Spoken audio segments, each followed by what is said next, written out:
I have a dream that one day on the red hills of Georgia, the sons of former slaves and the sons of former slave owners will be able to sit down together at the table of brotherhood.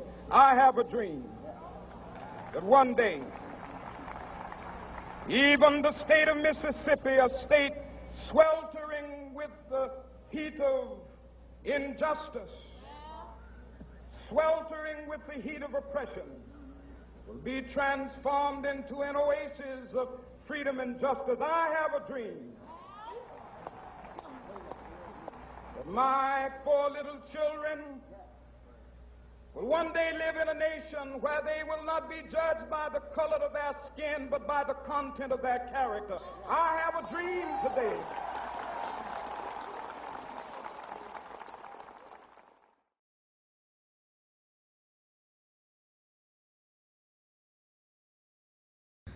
What do you know about Martin Luther King? I know as Martin Luther King as a man that he was a great man. He believed in the equal rights of people. He also believed in just making a change and the difference in the world as well as his own community. Martin Luther King was a good man. He had a dream. Basically, he had a dream that everyone would be equal.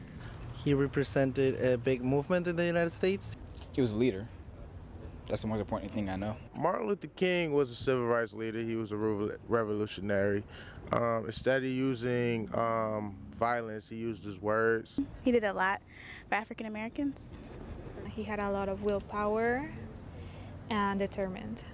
He set an example for everybody that we should all be together, that we're all different, but we can all coexist at the same time. He's a social hero. I know that he was a good man and he did everything in his power that he could to make his dream of everybody being equal as he could. And he's one of the most recognized people on earth today.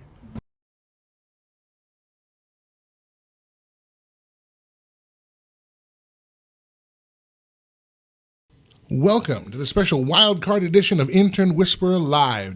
In February being Black History Month, we take an inside look at the life of Dr. Martin Luther King, Jr.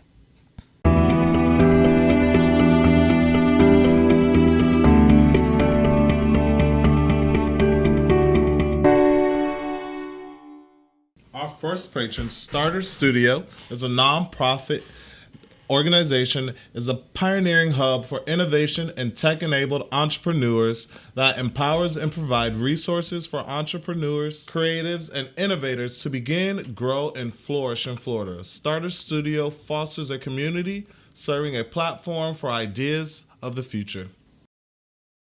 So, celebrating Black History Month, let's remember Martin Luther King, Jr.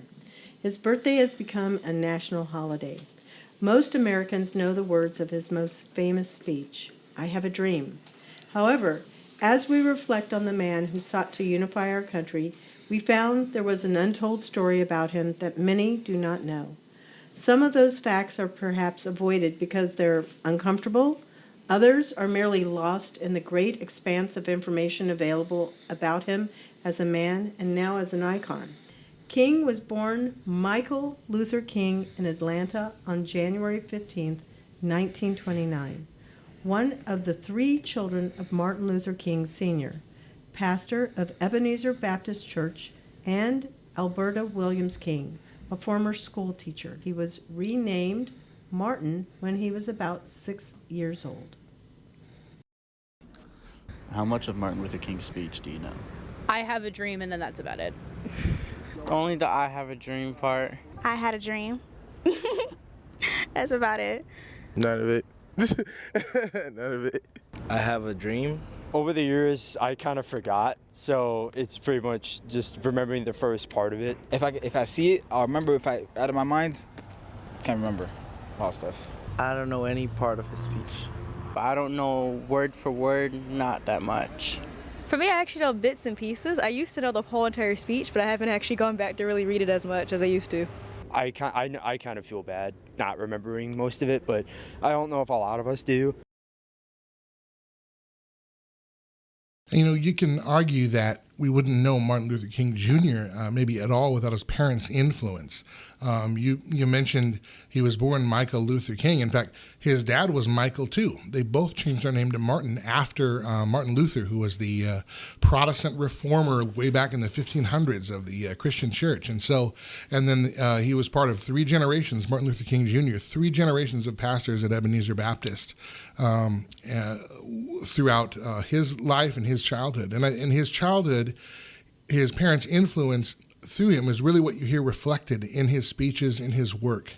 Martin Luther King Sr. was active in early civil rights movement surrounding the area of Atlanta, Georgia. In addition to being a pastor, King Sr. was the president of the local NAACP chapter, and in that role, he led a successful effort to equalize the salaries of white and black teachers in Atlanta. Both Dr. King's mother and father were very involved in Martin's young life, and they didn't hide the truth about the realities of segregation and prejudice that Martin Luther King would face. Martin Luther King Jr. gave an interview in 1961 on the television show Face to Face, and he talked about a couple of the events of his childhood that led up to the famous Montgomery boycott. He talked about his first brush with segregation and prejudice when his two best friends in the neighborhood, they were both white, they would play together every day, and all of a sudden one day they just stopped. His two friends wouldn't come to the door anymore. They would give him excuses when Martin came over to play. And when King Jr. asked his mother why his best friends wouldn't play with him, his mother explained about racial segregation, about prejudice, about racism, and that was why he couldn't play with his best friends anymore. Dr. King remembers that his mother told him to never think he was less than anyone else and to always remember that he is just as valuable as every other person. You would hear that in his speeches later on. But this was the first time he experienced racial prejudice. When Martin Luther King Jr. was a little older, he was out with his father. They were out for a drive. They were coming home. A police officer pulls him over. The police officer addressed King Jr.'s father as boy. And as the story goes, Martin Luther King Sr. looked down to his son, Jr., and he said, "You see my son here, he is a boy, I am a man." And Martin Luther King's dad refused to cooperate with the officer until he would be addressed as a grown man. And so on one hand, you've got young Martin Luther King growing up with all this racial prejudice, and then on the other hand, you've got the influence of his parents who lived out their values. And I think one thing that gets lost today, it's really weird or staggering to think that all this happened within a lifetime. You know, some of our parents and grandparents who are alive were alive at this time. This is really such recent history for America, but our country is so different, and I think in a lot of ways for the better, because in part of due to Martin Luther King Jr. But we forget Martin Luther King, when he grew up, he wasn't able to go to the local swimming pool.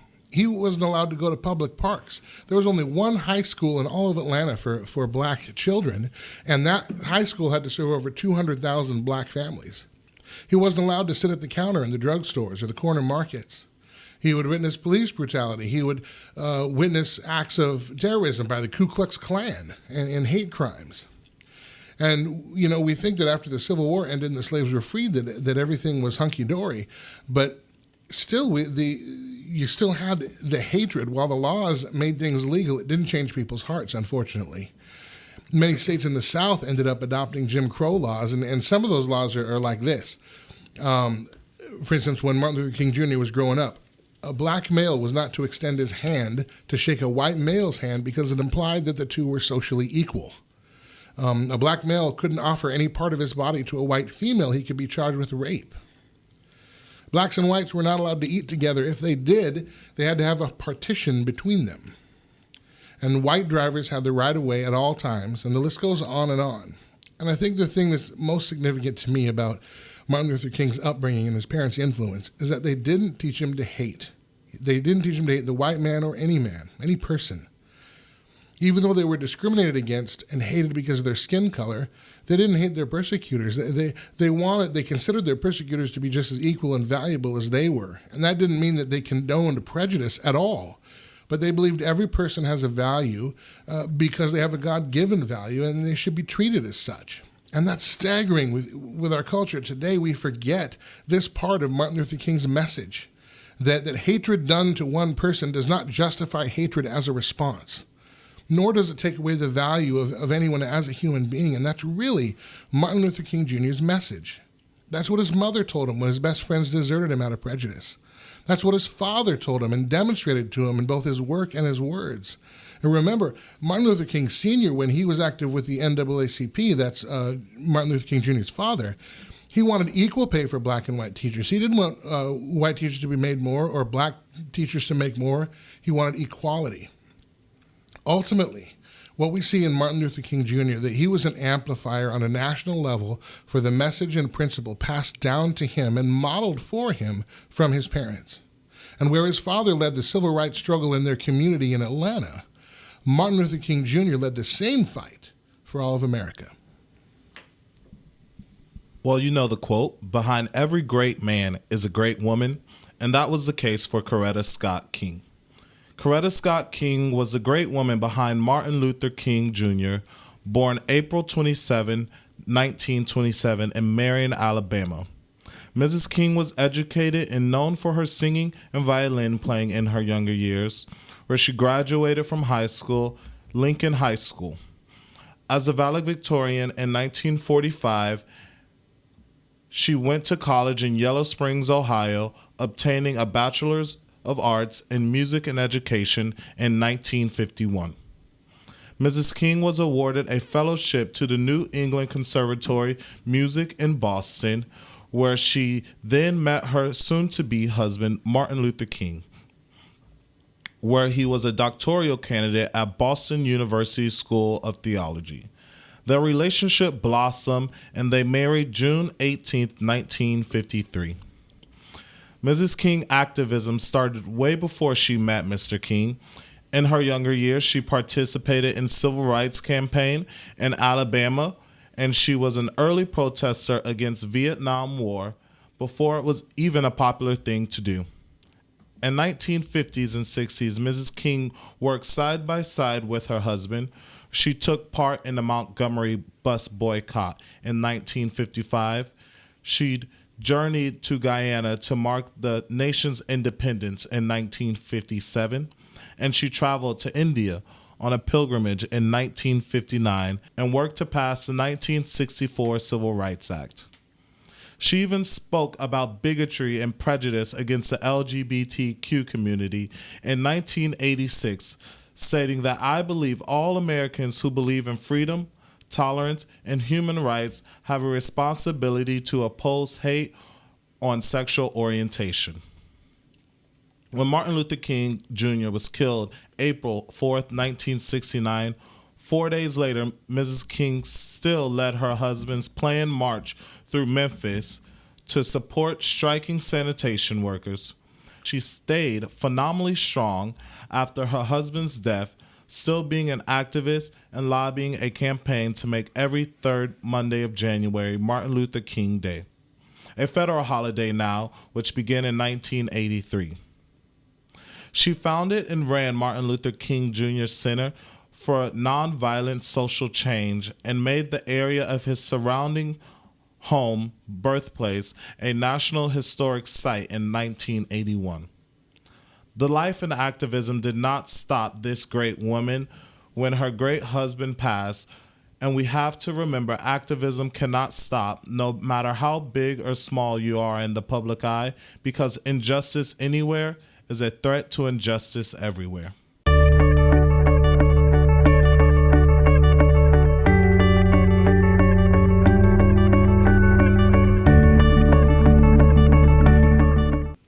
I'd like to thank our patrons tonight. We'd like to thank Omnimodal, helping smart cities connect all commuters across all modes of transportation move into the future.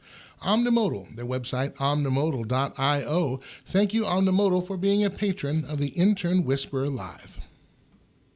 Dr. King's legacy is a collection of powerful and inspiring teachings. He is the only non-president to have a national holiday dedicated in his honor and memorialized on the Great Mall in our nation's capital. The most famous speech that probably comes to mind to most people is Dr. King's speech, "I Have a Dream."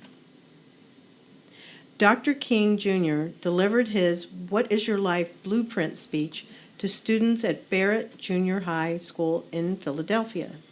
These words ring true and should inspire all of us that feel lost, need a daily reminder, or want to lead others why we matter. I really want to encourage everyone to listen to the full speech, and to hear it, you would go to the link that we provide in our show notes. In this speech, Dr. King lays out 3 important steps to follow in order for the students to reach their full potential, no matter their status in life, and he calls on them to actively commit to the struggle for freedom and justice. King's words are inspirational for students of any age and of any era. They are timeless. This is the most important and crucial period of your lives, for what you do now and what you decide now at this age may well determine which way your life shall go. The question is whether you have a solid, and a sound blueprint.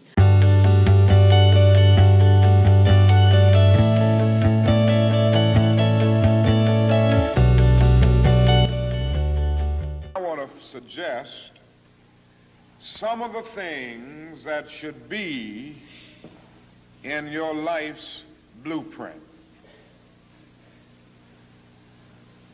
Number 1 in your life's blueprint should be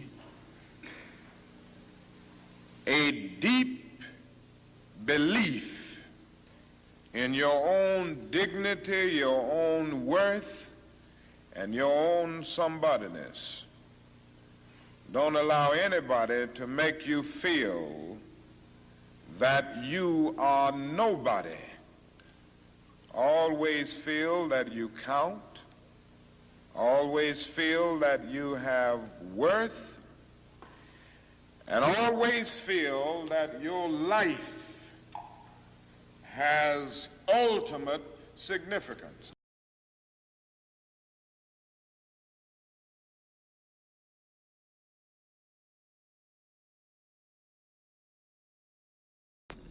Do you believe that MLK's dream became a reality for all races? Somewhat, yeah. It's better than before, so yes. As much as I would like to say that it has become a reality, it has not. There's still quite a bit of work to do, but it is a work in progress to make all races equal. I think it helped really wake people up. Not really. I think we're a little far behind it.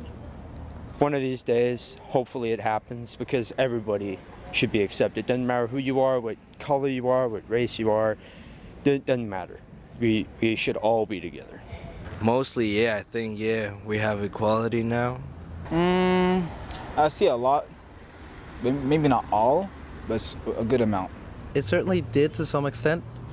It's not necessarily completed, but he had a dream to change the world and to change the way that African Americans were treated in the United States, and it did happen.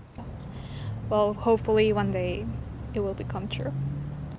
Well, it's starting to progress and it started to come through, and I see that a lot. I do believe that his dream became a reality, but I also still believe that there's still some more work that if he were still alive, that he still would have been able to do. He didn't get to live to see it, but it definitely came to be, and I guess we're still working on it. You know, not everyone's accepted, but we're getting close to that, so that's what's very important.